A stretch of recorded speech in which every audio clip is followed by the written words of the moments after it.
રાજકોટ સાપરમાં આવેલ સામૂહિક આરોગ્ય કેન્દ્ર કે ધર્મશાળા એ સૌથી મોટો સવાલ।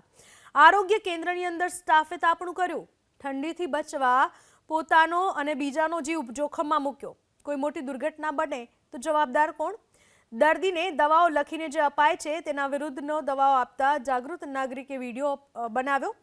આરોગ્ય કેન્દ્રમાં 15 થી વધુ લોકો ત્યાં ઉપસ્થિત હતા। દ્રશ્યોમાં જોઈ શકાય છે આરોગ્ય વિભાગની અંદર જ્યાં દવાઓનો જથ્થો પડેલો છે ત્યાં આ શખ્સોએ તાપણું કર્યું હતું। જો અહીંયા આગ લાગે તો એના માટે જવાબદાર કોણ? સૌથી મોટો સવાલ એ ઊભો થાય છે।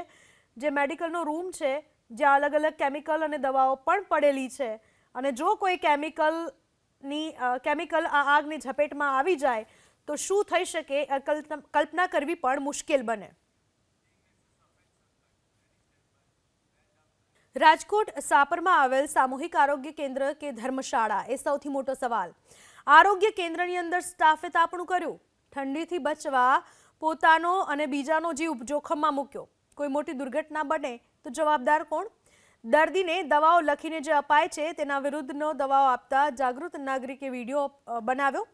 આરોગ્ય કેન્દ્રમાં 15 થી વધુ લોકો ત્યાં ઉપસ્થિત હતા। દ્રશ્યોમાં જોઈ શકાય છે આરોગ્ય વિભાગની અંદર જ્યાં દવાઓનો જથ્થો પડેલો છે ત્યાં આ શખ્સોએ તાપણું કર્યું હતું। જો અહીંયા આગ લાગે તો એના માટે જવાબદાર કોણ? સૌથી મોટો સવાલ એ ઊભો થાય છે।